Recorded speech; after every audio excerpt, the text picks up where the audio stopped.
Is it the germs or the terrain? Understanding the germ versus terrain theory debate. Today, we're going to discuss the germ theory versus terrain theory debate on infectious disease. Now, before we go on, it's important to point out that scientifically speaking, this really isn't a debate at all. And in fact, a lot of the kind of idea that it's a much foggier picture than it is just kind of misconceptions being put forth, kind of people not be understanding what certain terms mean in science versus what they mean in everyday culture. But at the end of the day, it's important for you to understand what's important to help protect you against infectious disease and how to treat it. So we're going to cover all of this in today's video. We're going to talk about infectious disease. We're going to kind of zero in on what germ theory states, then zero in on what terrain theory states, and then we're going to discuss why one versus the other. Do we really need to make the case that one is the quote unquote ultimate cause of infectious disease?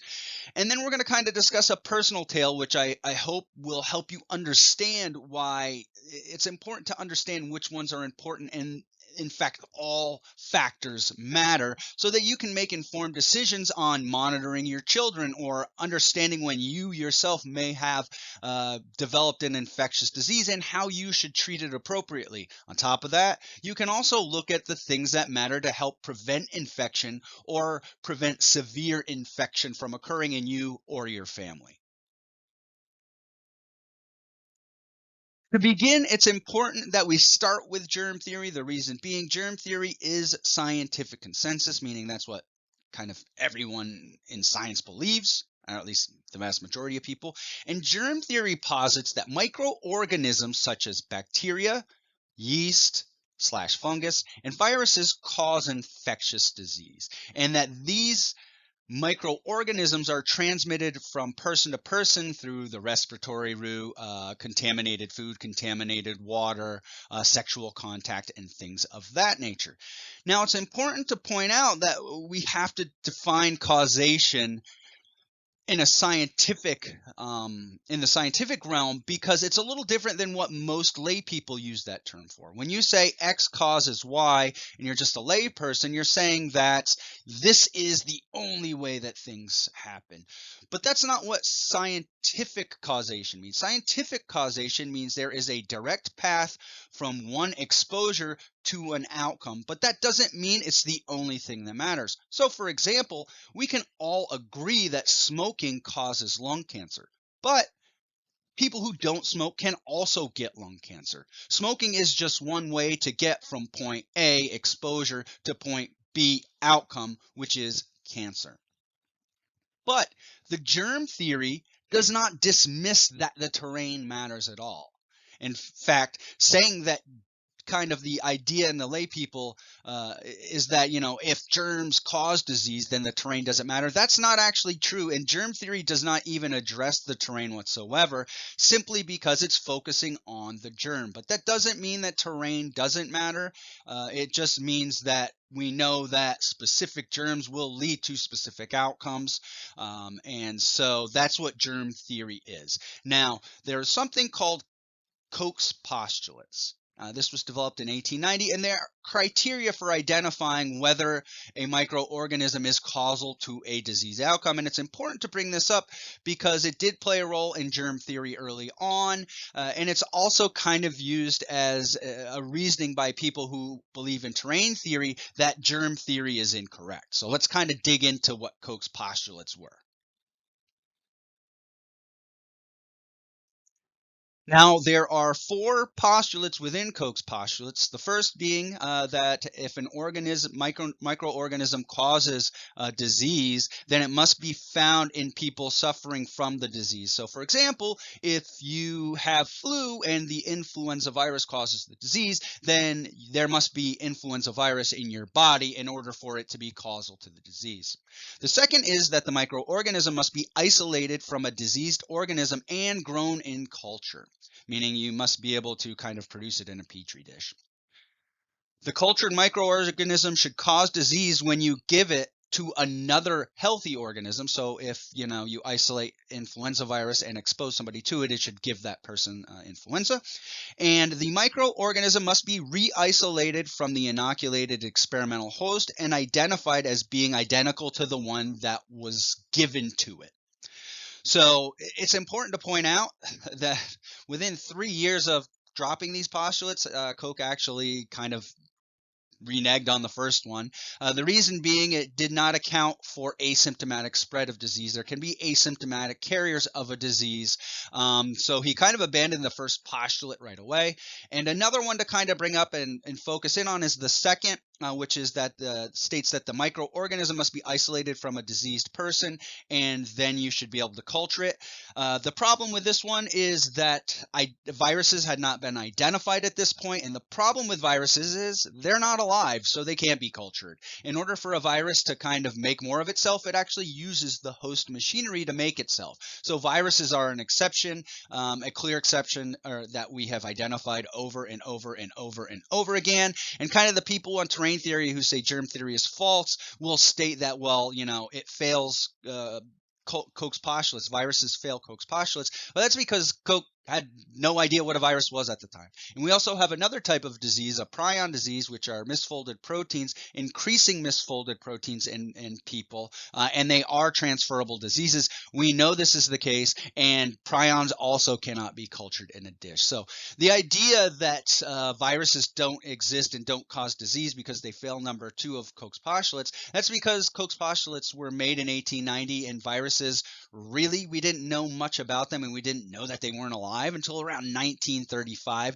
So, I mean, you might as well be asking Koch, how long does it take to fly to New York to California with 2 layovers in Chicago and Texas? There's no way he could have been able to give you that information because he does not have enough information to make those kind of assessments. So we have other things. There's Bradford Hill criteria that we use now, much better. When somebody's relying on things that were postulated in the 1890s as a means for negating things, that should be a red flag for you right there.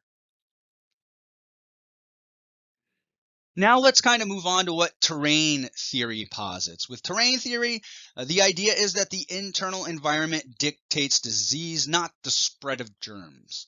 In other words, if you are healthy internally, then germs can infect you. So effectively what they're saying is that germs don't matter and germ theory is not real. So here we kind of have a red flag where terrain theory is saying germ theory does not exist. And the problem with that is we just have so much evidence that germ theory is true. Germs are in the causal pathway.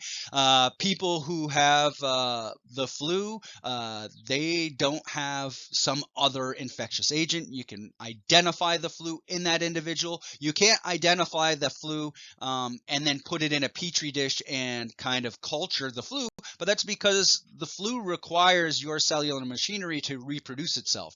But viruses are effectively transport systems for DNA, and since they're not alive, they won't culture, but we can witness them getting into cells, injecting this new DNA, and now the cells kind of expressing this DNA, and then our immune system attacking it. So we know that these viruses are infecting cells and reproducing themselves. But just because we can't culture them, of course we can't culture them. It's a nonsense idea that even matters. That's an idea from the 1890s that couldn't have possibly even understood what viruses were. So while the viruses do fail Koch's postulates, I mean, Koch effectively abandoned his first postulate after 3 years. So that kind of gives you an idea that we really shouldn't be relying on Koch's postulates from the 1890s to determine whether we're talking about, germs being the being in the causal pathway of disease, or terrain being the sole causal pathway of disease. When you kind of see that in an argument that this is the only way, just kind of understand that that's a red flag. And if you kind of look at how this debate shapes up, it's never a scientific debate. It's always on social media or in blogs. And it's more about, not wanting to lock down or not social distance or wear a mask or, do mitigation measures. Because if it's only about your personal responsibility of maintaining a healthy internal environment, then you really don't have to do anything. But that's kind of a bad idea. We're about to jump into what kind of features of the terrain are problematic, and the idea that a lot of these are completely out of your control, and that's not good when you have novel infectious diseases spreading where you don't know what's going to happen to people. So, kind of what are the facts as we see them based on the science? Both matter. Being exposed to germs does cause infectious disease. Terrain matters. Being unhealthy is going to increase your risk of developing an infectious disease. Both can be in the causal pathway. It doesn't have to be one or the other. That's kind of where terrain theory falls. They try to poo-poo the whole germ theory for reasons that, maybe some of them are selling products that improve the terrain, talking about supplements or, promoting diets that improve the terrain. Um, but it's just important to point out that both matter. It's not one or the other. It can be both. And germ theory does not even address the terrain, which is problematic, but it doesn't mean that terrain doesn't matter. Whereas, the people pushing the terrain theory flat out say germs don't matter or that viruses can't cause disease because they fail. Koch's second postulate. The problem is Koch abandoned his first postulate within the first 3 years, so it wasn't a solid set of 4 postulates in the first place. Virus and prions changed the game with reference to Koch's postulates. That's why we use Bradford Hill criteria now. While back then we did kind of have this idea that germs cause disease, the idea was that all germs were also living things, and viruses and prions are not, and they both exist and they both cause disease. Now, it is important to point out that, proponents, people who push the terrain theory, kind of give you this misconception that you have complete control over your terrain, and that is not true. You only have some level of control over your terrain, and that's important because in order for you to maintain health and not get taken out by something, some infectious disease, or even a chronic disease that you do not want to get and that could ultimately lead to your demise, it's important to understand what you can control and also understand that when dangerous viruses or microbes of any sort are circulating, you only have some level of control over preventing infection or preventing severe infection. There are things out of your control that can make you much more susceptible than you even know, simply because maybe you think you're protected because you're young and robust and you don't get really sick that much, but there are things you do on a weekly and everyday basis that can make you more susceptible to these infectious diseases. So it's important that we cover those. So what affects the terrain? A lot of things affect the terrain within an individual. The problem is the idea is that it's basically things that people choose to do or that are kind of thrust upon them that affect the terrain. So like things like being obese affects the terrain. It kind of makes you more susceptible to infectious disease. Having type 2 diabetes makes you more susceptible to infectious disease. Being on immunocompromising drugs makes you more susceptible to infectious disease. Having an autoimmune disorder makes you more susceptible to infectious disease.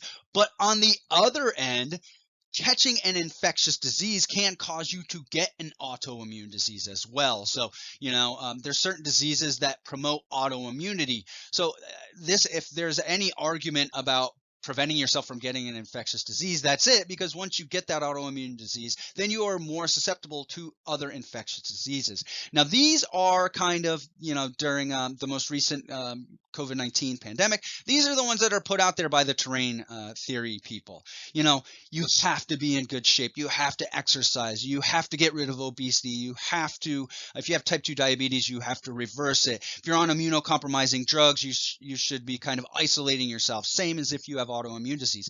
All of these things are true, but this gives the perception that these are the only thing that matter as it pertains to the terrain, and that is absolutely not the case. There are a lot of things that you have no control over, And there are other things that you unwittingly do probably every day or every week that make you more susceptible to infectious disease. So we also have to discuss them to make people understand that it's not simply just about individual responsibility, about preventing obesity, about preventing type 2 diabetes, or isolating yourself if you're immunocompromised.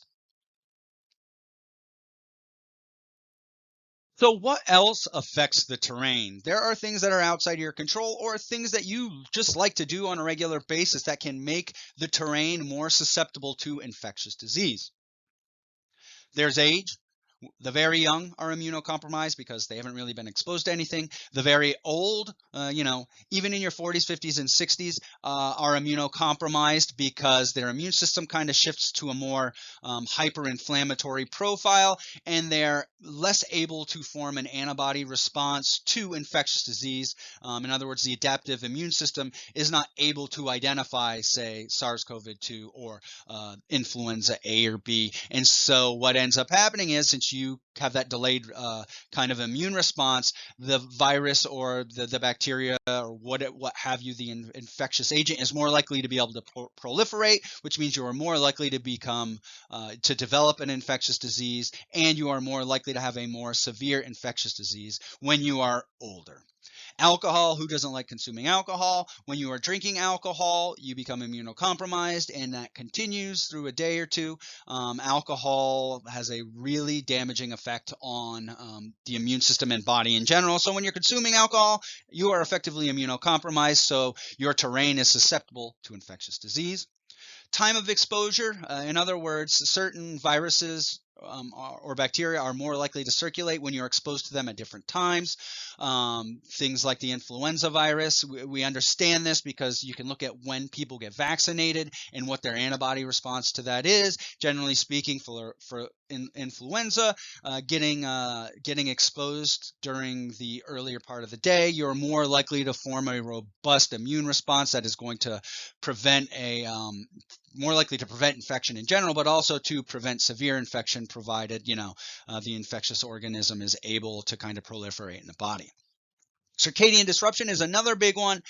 And when people think of circadian disruption, they generally think of jet lag or working night shift. However, most people live under some level of circadian disruption on a regular basis. So for example, if you're one of these people who goes to bed, say 10 o'clock at night, wake up at 6 in the morning during the work week, and then when Friday comes, you're up till midnight, 1 o'clock, and sleeping in, you're causing circadian disruption. Not only are you messing with the terrain and making it more susceptible to infectious disease while you're doing that, but it takes a couple of days to readjust, a day for each hour. So you could theoretically have your terrain more susceptible to infectious disease for 4 or 5 days out of the week, depending on how long you kind of do that kind of social jet lag, changing your schedule up on the weekends.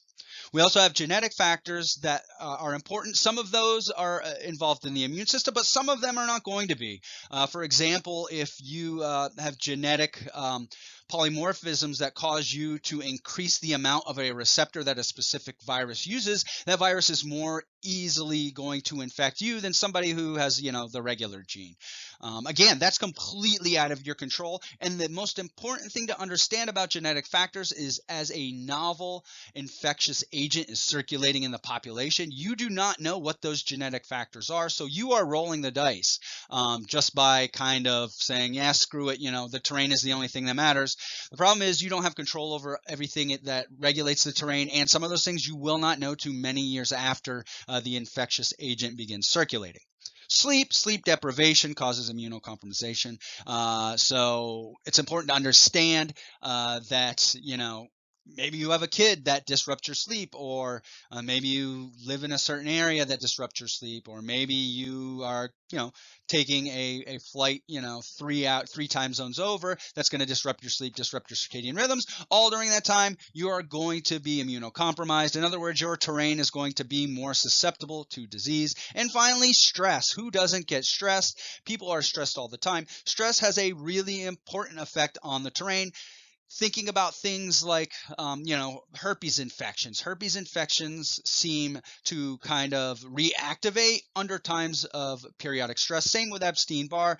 They kind of reactivate during times of upregulated stress. And that is because specifically that the terrain does matter and that the terrain is changing. But you do not have complete control over your stress exposures. You do not have complete control over your age. You have control over alcohol, but people still do it because they don't understand that it negatively impacts the terrain. Circadian disruption, again, genetic factors. When you look at all of these factors, I mean, you're looking at the vast majority of the population probably has a terrain susceptible to infectious disease most days of the week, if not every day. This brings us to kind of a personal story, actually, that I just experienced with my kid, my son, who is a lean, healthy 5-year-old. He goes to nature school, which means he's outside every day from 9 a.m. to 1 in the afternoon, and we make him play outside. He eats a very healthy diet. He's not just sitting inside the house, consuming snacks, watching TV, and playing video games. He's a very healthy child. No underlying conditions. He's not immunocompromised. He's just what a healthy 5-year-old child is. And currently there's a circulating adenovirus that is leading to hepatitis in some children. It's a minor respiratory infection at first, and we noticed that in him. He started coughing, getting plugged up, things of that nature. But it eventually progressed to a completely white stool, which was something I hadn't noticed, and gallbladder pain, which is indicative of potential problems with the liver, which hepatitis is inflammation in the liver. So let me begin by saying, first off, when we're looking at this infectious agent, it does seem to be affecting specifically the respiratory and the liver, which kind of means that this agent, this virus, this adenovirus, can infect the respiratory system as well as the liver, which is not all that common of a duo together. So this just kind of tells us we can either think of this from the germ theory, meaning we have a circulating adenovirus that can infect the respiratory system or liver, or we can assume that the terrain in this healthy, lean, young 5-year-old is bad. In other words, he has a bad respiratory system and a bad liver. But why is this circulating throughout the population and causing these symptoms in kids ranging from perfectly healthy to immunocompromised, or having one or more factors that affects the terrain? I can tell you for a certainty that my 5-year-old does not smoke, so his respiratory system is not messed up. He does not have asthma, and his liver is not messed up, and he is not drinking alcohol. So the idea that the terrain in this perfectly healthy, lean 5-year-old who eats a great diet is what is causing this disease is ridiculous compared to the idea that a circulating adenovirus that can infect the respiratory system and the liver is circulating. And so, we kept an eye out for him. Initially we didn't think it was a big deal once we saw the completely white stool, and he kind of mentioned gallbladder pain. We brought him to the doctor, seemed fine, but he had to get steroids eventually because it was causing some major inflammation in his lungs. So if we just assumed this was the terrain, we probably would have just got a whole bunch of ridiculous garbage supplements that said, hey, we need to support the liver, or, hey, we need to support the respiratory system. We needed to do both, but we also needed to make sure that this was not going to progress beyond mild symptoms, which white stool is a mild symptom, but it's a red flag that there's something going on with the liver. Same with the gallbladder pain. So we were able to monitor him and be on the ready in case things went south, so we could have gotten him to the hospital. If you believe that this was simply caused by his respiratory system and his liver being that terrain being compromised, that is an absolutely ridiculous assumption. So if it's only the terrain, why would it affect those specific systems? Terrain theory would state that he has a compromised respiratory system and a compromised liver. These are not common symptoms that come together, liver issues along with a respiratory virus causing respiratory systems. And they're very specific symptoms. And He's not a smoker. He's not a drinker. He's a perfectly healthy 5-year-old kid. If this 5-year-old kid has bad liver and bad respiratory system, we would know it by now. So the idea that this is a terrain problem is absolutely ridiculous, particularly when we know there is a circulating adenovirus causing these exact same symptoms in this exact same age group. So are we to assume that every child under the age of 12 now has a bad liver and a bad respiratory system, which is allowing this virus to spread? Or is this virus, this germ, simply spreading and infecting these tissues and causing major problems in people who are immunocompromised because it is overwhelming the respiratory system and the liver? If this guy is not a healthy 5-year-old, I don't know who is. If he's sick, who's healthy? That just the idea that it's the terrain, it's not like he can give up smoking or drinking because he doesn't do either of those things. Perfectly healthy. So even though the terrain is important, maintaining a healthy terrain does not prevent you from getting infectious disease. That's a crazy idea. Certainly it matters, but it is not a 100% prevention tool. And that's not what people who are kind of pushing terrain theory believe. They believe that as long as you maintain the terrain, you will be perfectly healthy. But even if you do everything you can in your power to maintain the terrain, it is never going to be perfect, and you will eventually be exposed to an infectious agent that can infect you. In summary, germ theory is consensus because there's just too much evidence that germs cause disease. That does not mean that only germs matter. Terrain also matters, but it's important to point out that not all factors are under your control. You cannot impact your age, although you can impact how well you age. You cannot impact the genetic factors that you will have no idea about. Most people do things just because it's kind of, social norms, leading them to kind of have a negative impact on their terrain, such as drinking alcohol, poor sleep, stress, circadian disruption. So you are going to have terrain that is susceptible to infectious disease on a regular basis. That's why infectious agents circulate. It's not because everybody's obese and has type 2 diabetes. It's because germs are looking for an edge to kind of develop into an environment, especially something like a virus, which requires a host to replicate. They're going to find that edge. Viruses are absolutely going to virus, but the fact that viruses are going to virus tells you that germ theory is pretty much, settled science. That doesn't mean we can't address both. You can address both. Address the terrain by being healthy, at least which factors of the terrain you can. You can do that exercising, getting good sleep, managing stress, eating a healthy, nutritious diet, avoiding things like obesity and type 2 diabetes and things of that nature. But you can also address the germ theory by not exposing yourself to large groups while an infectious disease is spreading, not kind of putting yourself in situations where you're going to, be exposed to an infectious disease. So while you're immunocompromised, so for example, going out and partying, at a club at, 11 or 12 o'clock at night when you're accustomed to going to bed at 10 o'clock, it's going to circulate. Just the fact that we are kind of a world economy and you have people from different continents and different countries coming from one country to another, you're going to be exposed to germs and things that spread like influenza and, the more recent SARS-CoV-2 virus. They're going to spread. So I absolutely recommend that people maintain their terrain, but at the same time, certainly not a good idea to be doing stupid things when a novel infectious agent is circulating, or even the flu.